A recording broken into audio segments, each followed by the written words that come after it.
very warm welcome from the rooftop of the Berlin-Brandenburgische Academy of Sciences and Humanities, the former Prussian Academy. A very warm welcome to all friends of ancient Christianity, ancient church history, patristics, how we call our common subject we are devoted to. It's a great honor and also a pleasure to be invited to offer you a short guided tour through Berlin's research landscape for the wonderful video channel of the AIEP. There are so many wonderful videos in already, and it's a great challenge to compete with these wonderful videos. So we thought we offer you the wonderful view from our rooftop. I'm at the rooftop of the Berlin-Brandenburgische Academy of Sciences and Humanities, but this is the geographical center and one part of a large network. We can label it a research landscape.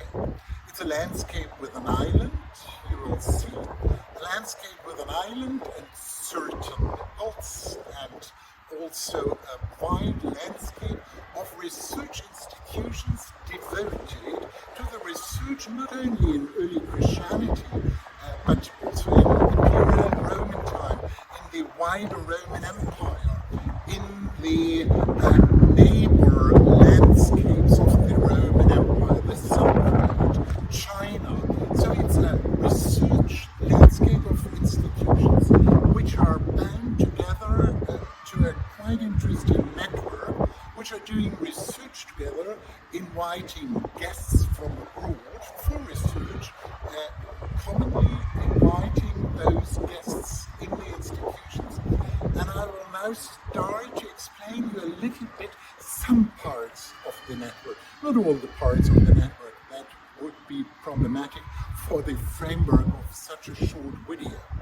And the first thing I would like to mention is the Museums Island behind me.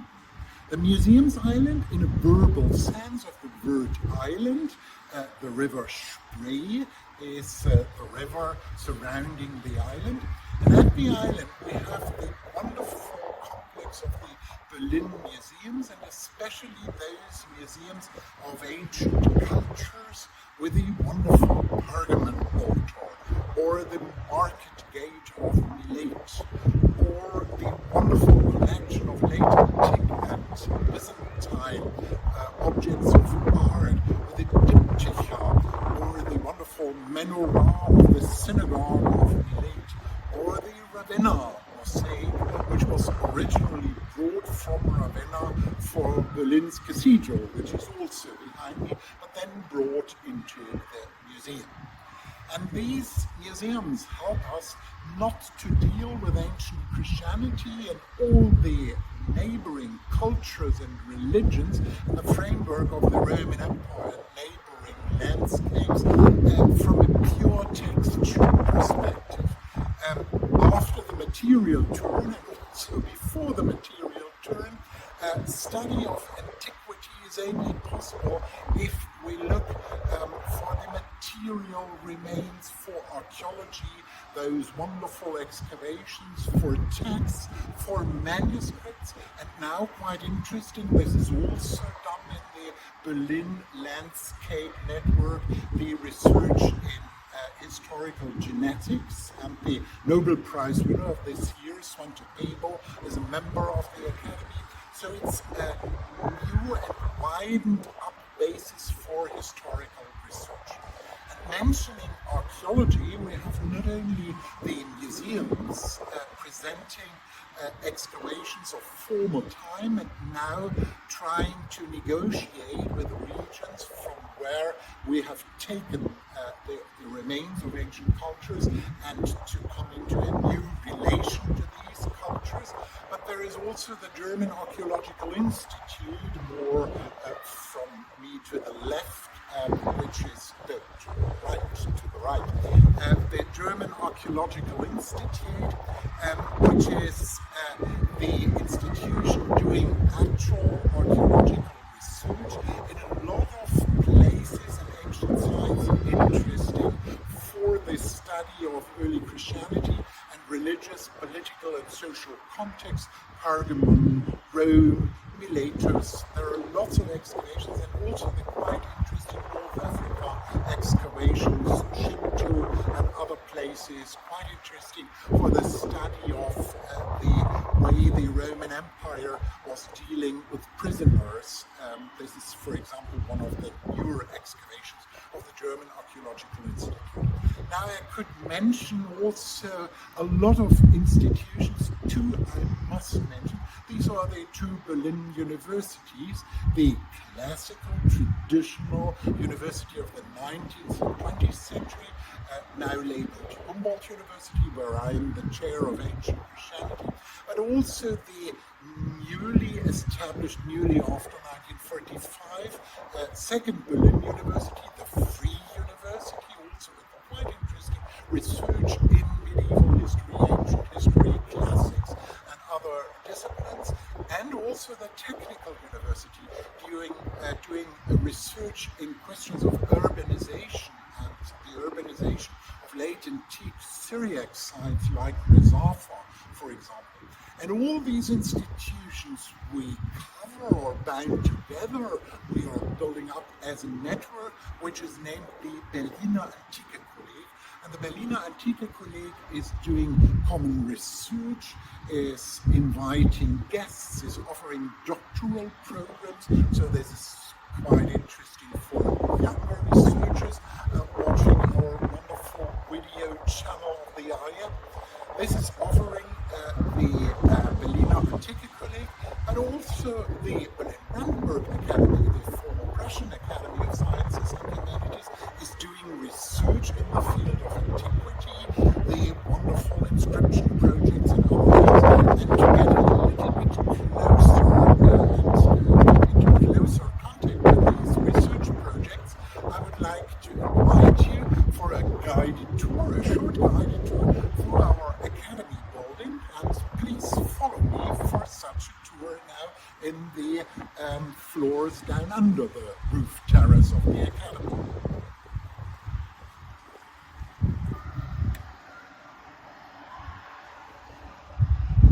Now we have left the rooftop terrace with a marvelous view, and we are now standing in the president's office. I am the president of the academy, and I'm presenting a little bit on the history of the academy, because to understand the specific profile of research in ancient Christianity, the church fathers, patristics, it's necessary to have a short look. Academy was founded according to the ancient model of Plato's Academy and the French Academy as a kind of secular monastery by the philosopher Gottfried Wilhelm Leibniz, who was also a forerunner of ecumenical ideas and thoughts and a universal, highly talented scholar. Leibniz was interested not only to do research on texts and ideas, but he was interested to have materiality and objects in the academy and to do research on the past in a combination of texts and materials. So the academy was not only an institution where research on texts was done, but also a museum. And it was Humboldt, the person, the bust is next to me, who decided in the framework and in the context of modern professionalization to separate the institution of the museums and the academy. So we have today only research in texts, and all the objects went out to the museum. But we will see later that in our building we have still certain materials, texts from antiquity, and we are doing research not only on editions or on photographs of manuscripts, but also with real manuscripts from antiquity and early medieval times. We will later see these materials from the Turfan edition, Turfan the Oasis in the Silk Road. As I said, Gottfried Wilhelm Leibniz preferred to stay in Hanover and not to come to Berlin and to spend his life in this, in the 18th century, very ugly and simple town. So the Huguenots, coming from France, coined the Academy and research in the Academy on ancient Christianity. The youngest one was Jean-Philippe Baratier, probably not known, but doing an interesting research on the Gospel of John in the 2nd century, writing as a very young child of 12, 13, 14 years, research on the list of Roman bishops on the Gospel of John in the 2nd century. And an interesting question is whether all these texts were brought together by his father and only presented as research of the young child. And there is another person, we are quite sure that he did the research, and that was the primarius, the superintendent of the French Church and also a member of the Academy, Boissobre, and he wrote the first groundbreaking book on the research on Manichaeism. So the research on Manichaeism at Berlin-Brandenburg Academy of Sciences and Humanities, the former Prussian Academy, was already founded in the 18th century, and since the 18th century we're doing research in the history of religions in antiquity, in the imperial time and late antiquity. And there were a lot of interesting approaches of the 18th century which were a little bit neglected in the historiography of the Academy, because the Prussian Academy was a little bit hesitant to present all the research of French-speaking people in the 19th century. In times of nationalism, this interesting international network of French-speaking people, of research from Great Britain and Prussian research was in fact far more better in the 18th than in the 19th century, and we are happy that after the catastrophes of the 20th century we are again establishing or having established this wonderful multilingual, and not only multilingual, that multi-perspective network of researchers in the tradition of our forefathers and foremothers. And then there was a second change in the direction of the Academy, and there I'm moving a little bit in my office to the picture of Adolf von Harnack. And Adolf von Harnack, the famous patristic scholar in Berlin, coming to Berlin at the end of the 19th century, and his friend and far more older colleague, Theodor Mommsen. He is sitting here, and I'm labeling this a little bit killing as Mommsen with a tablet computer, but it's in fact a curse tablet, a Roman curse tablet he is reading. Those two, Harnack and Mommsen, had the idea that one should do research in antiquity, not in the form of individual scholars doing at home their individual work, but establishing a network, which was far modern. It sounds like 21st century, a collaborative research of philologists, of historians, of theologians, and all together those members of the network should edit and interpret sources, texts, but also materials of ancient Christianity, inscriptions, the coinage, texts, archaeological remains. And in this tradition of the collaborative research in all dimensions, in a multi-dimensional approach to antiquity, we are still standing. Also, we are not following all insights and all results of research Harnack and Mommsen had, and are fully aware of the one-sided approaches. Also Harnack, for example, was quite progressive. He was not only interested in female students, but was doing research on women in Christian antiquity, but not in the sense we are doing at the moment. What is done today in the tradition of Mommsen and Harnack, I invite you to follow me through this large door.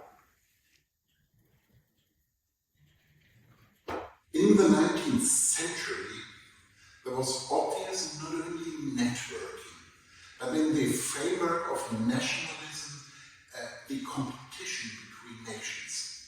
And because Austria and the Imperial Austrian-Hungarian Academy was editing Latin Church Fathers, the Prussian Academy thought we should edit the Greek Christian writers.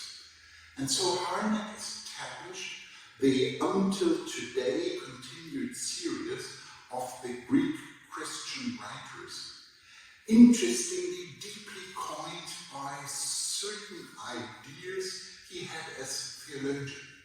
Harnack was convinced that the formative period of ancient Christianity was the imperial time, the pre-Nicene time. So his idea of the corpus was to end with the pre-Nicene authors, and the last author of the series is Eusebius. That was changed under the second director following Harnack and Sitzmann. But that's the reason why Gregory of Nyssa is not incorporated in the Greek Christian Writers series, but is like Athanasius set out in a separate series, and we have the Athanasius series or corpus and the Gregory of Nyssa corpus, which also originated in Berlin, but were not part of the Academy's edition because of Harnack ideas of the pre-Nicene period. That's one of the before-mentioned specific Harnack ideas which we think we shouldn't continue. It's not a good idea to separate the pre-Nicene and the Nicene epoch. These are transformations of ancient Christianity which one should present in a continuing series. The first volume appearing in the series is this large apologist volume, and of course Emanuela Principali in her video was so wonderfully speaking about the Italian research on Hippolytus. I thought I should present the first volume, which was paid by a foundation, so already at this time third-party funding. The public financing at this time given by the emperor wasn't able to finance the whole edition. And the first volume was a volume on Hippolytus, Hippolyte's Werke, the works of Hippolytus, and it appeared in the year 1897.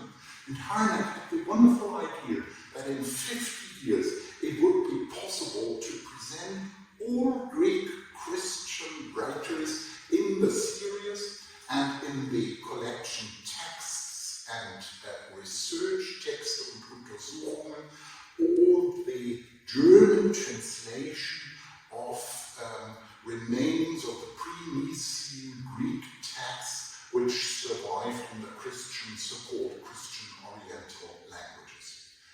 We have to confess we haven't still finished, for example, the research in Origin and Eusebius, and so the idea to finish in 50 years was a little bit too optimistic, and but we hope to finish at a certain time. If not, interesting new texts were found, and the most interesting text finding of the last decade is the Munich manuscripts of homilies of Origin in the Psalms, and we are proud that Lorenzo Perone and the Italian team, also Emanuela Principali and others, trusted their addition to us, to our corpus, and it's labeled Origin number 13, the 13th volume in the edition of the works of Origin, and it's the editio princeps of this wonderful Munich manuscript of the homilies of Origin in the Psalms. And there is a lot of research at the moment on the basis, and that's a multi-national project at the Bavarian Library in Munich. The text presented in the Berlin corpus by a large number of Italian friends and colleagues. I would present two other publications. The last volume we presented now is a re-edition of the Onomasticon of Eusebius, and the volume which appeared some days ago is the first volume of certain volumes of Eusebius' commentary on the Psalms, not preserved in his original status, preserved only in fragments in the Catena tradition. It was Hans Lietzmann who had the idea that the Berlin corpus should be direct the interest to the Catena tradition and should recollect lost works from the Catena tradition. And we are working on Origen's commentary on the Psalms and Eusebius' commentary on the Psalms, and that's the first volume by Franz Xaver, with the Psalms 100 to 150. And to be honest, it's the first volume of our series where we have two-colored printing. It's also in the internet accessible, but it's a two-colored printing. The Bible verses are printed in the red color, and Eusebius' commentary is printed in the traditional black color. So you are invited to study the first volume of Origen's commentary on the Psalms. And I'm recommending the last volume of the Text and Untersuchungen series. It's the collected essays collection of my deeply honored academic teacher, Luisa Abramovsky. And it's interesting because there, for the first time, her edition of the Syriac fragments, of the two Syriac fragments, the two traditions of Syriac fragments of Theodor of Mopsvestia's De Incarnatione, with the German translation here is published. So not only the Alexandrine tradition, the so-called Alexandrine tradition with Origen and Eusebius, but also the tradition of the Antiochene fathers. So our project now is labeled, where we are here editing text with Annette von Stockhausen, Franz Xaver, Cordula Bond, and Barbara Villani, is labeled the Antiochene and Alexandrine, the Alexandrine and Antiochene Bible exegesis. Also, we are convinced that this traditional duality of two schools of exegesis is one of these very simplified models which we should overcome, but that's the tradition we are coming from, and we are developing and transforming these traditions, but to a certain extent we are standing on the shoulders of our mothers and fathers.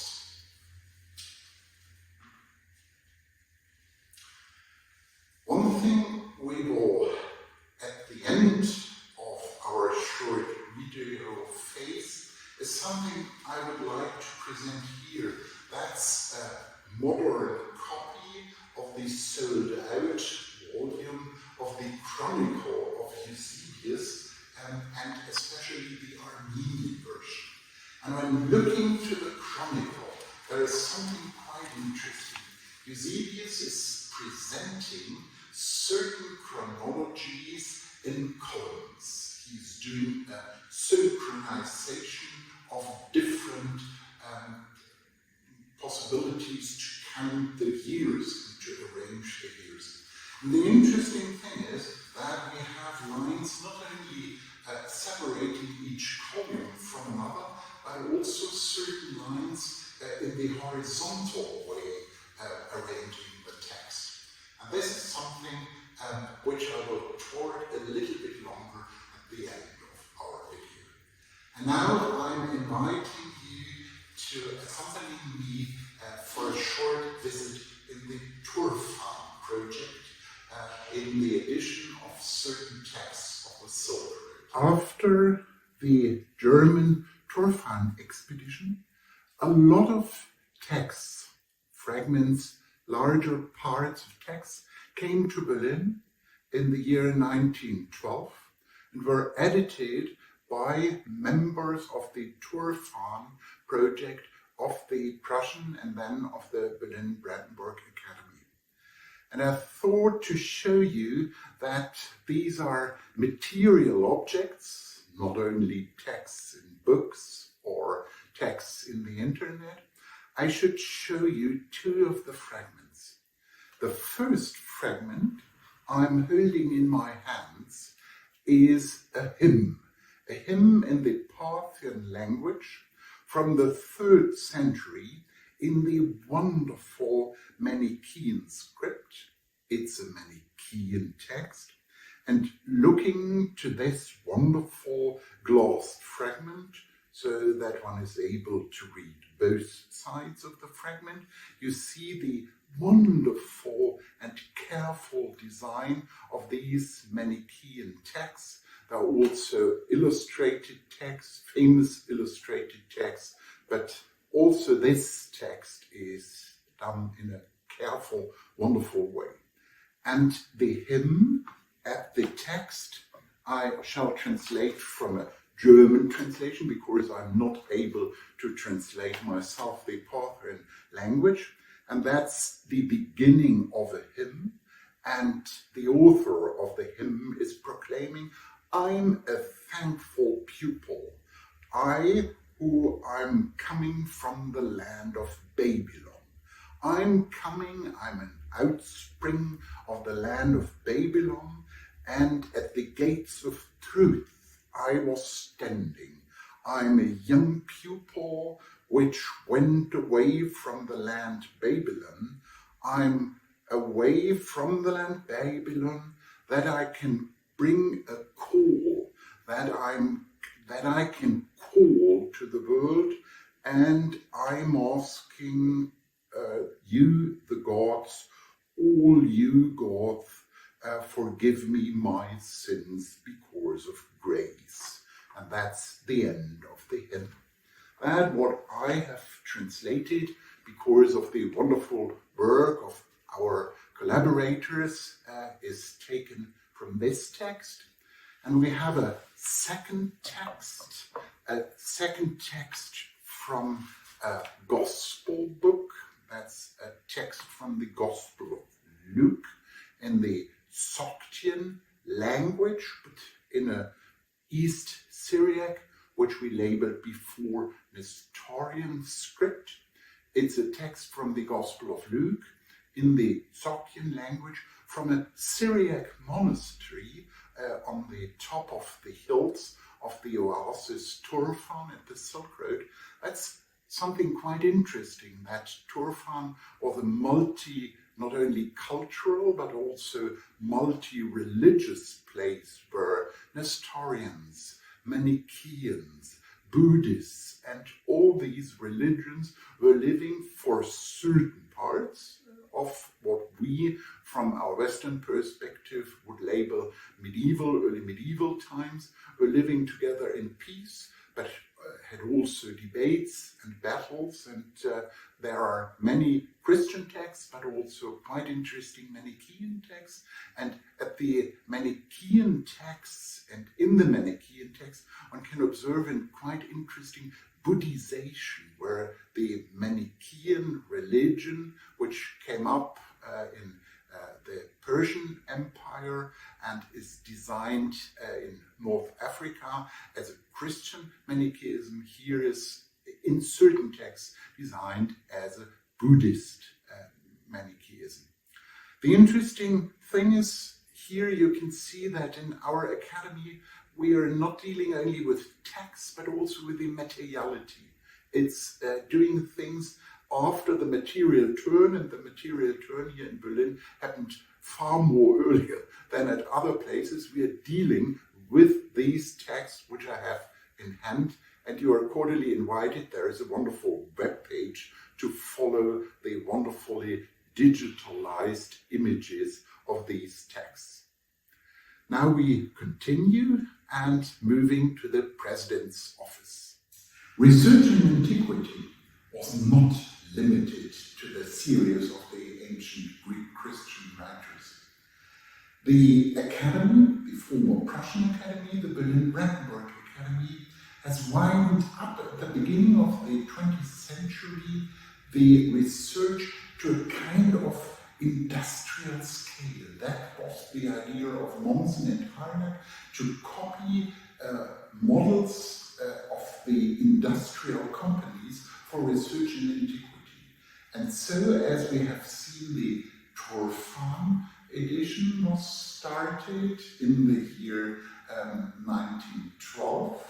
And here are certain of these texts which were published in the publications of the Academy: Middle Iranian Manichaea from Chinese Turkestan, the Manichaean confessional book. But then Karin Schmidt, the assistant professor at the faculty, a close collaborator of Harnack, board the Egyptian Coptic Manichaean texts. And that's the famous, in the Sitzungsberichte der Akademie, in the meeting processions of the Academy, where the announcement of these findings is given, which are to a certain part were bored by Dublin, and which to a certain part were bored in Berlin, and are at the moment the Coptic Kephalaya, the Coptic Psalm book. So the research in ancient Christianity widened up to research in ancient religions. There were also still editions of Christian texts, the famous Athanasius edition, which was done by Lietzmann and Opitz and is now continued by Hans Christoph Brennecke, Uta Heil, Dietmar Wöhrvar, Annette von Stockhausen, and which is still appearing as in the last century under the patronage of the Prussian Academy, under the patronage of the Berlin-Brandenburgische Academy.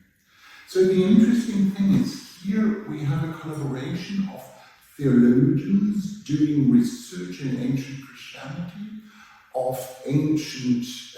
of historians of ancient religions doing research in ancient Christianity and other religions from the perspective of a history of religions approach. We have philologists doing research from the strict perspective of a philologist of Greek or Latin language, of Coptic language, of Parthian language. And all these approaches come together, and that's a wonderful idea of Harnack, are presenting a multicolored picture. So the past was a colored world, and our black and white approaches, the single approach of philology, the single approach of history of religion, the single approach of theologians, these are all bound here together and not seen as antagonistic approaches to antiquity, but of something coming together, universal history, texts and materials and different traditions are coming together and doing not with an exclusive, monopolistic approach, but as a network research doing together. And that's something we have not invented, but that's a certain tradition. There are many problematic traditions of a German institution in the center of Berlin, the Second World War, the Holocaust, all the difficult German traditions. But these traditions of an international, collaborative, universal research in ancient Christianity, that's something we can continue and transform in the wonderful context of AIEP, for example. And now I'm inviting you to follow me to a last part of this video. I'm sitting in the shadow of Theodor Mommsen. You remember this sculpture, Mommsen with his tablet computer. But I'm not kidding, we are not only continuing research ideas of the 19th century, we are also inventing new projects and also new institutions. The last newly established institution in the networks of Berlin institutions is the Research Center Chronoy, a small institute for advanced study devoted to the research on ancient conceptions and awarenesses of time. And I have remembered you to the edition of Eusebius' Chronicle and the idea how Eusebius managed to arrange time, because he introduced not only the synchronization tables, but he also arranged time by horizontal lines in his columns, which was one of his ideas and original approaches as he had in a lot of things related to materials in ancient Christianity, the canon tables and other things. So the question, how in antiquity the different times and counting of years, counting of emperors, years of Abraham were synchronized, how people managed to live in a Christian calendar and at the same time in a pagan calendar, how the conception of time and soul from Platonic ideas was taken over and changed by Christians.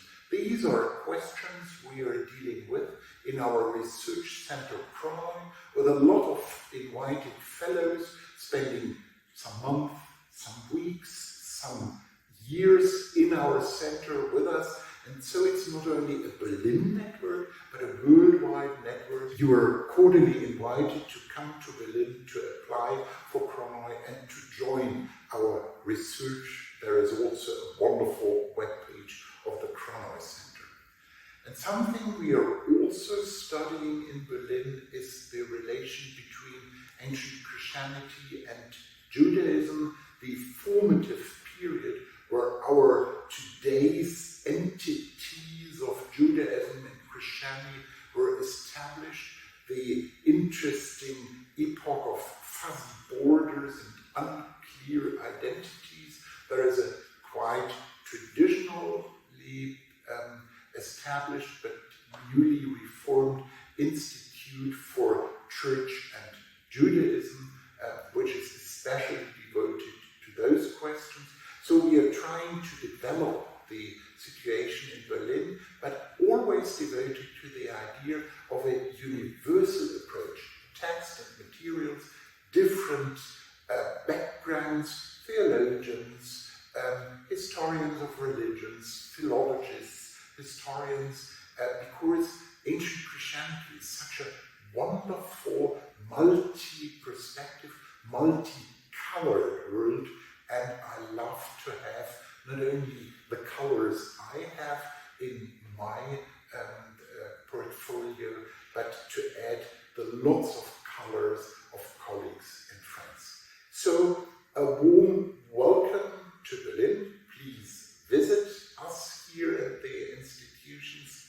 And it was a pleasure to have this guided tour, and many thanks again to AIEP for the possibility to present Berlin and to show that the way we are approaching ancient Christianity is deeply related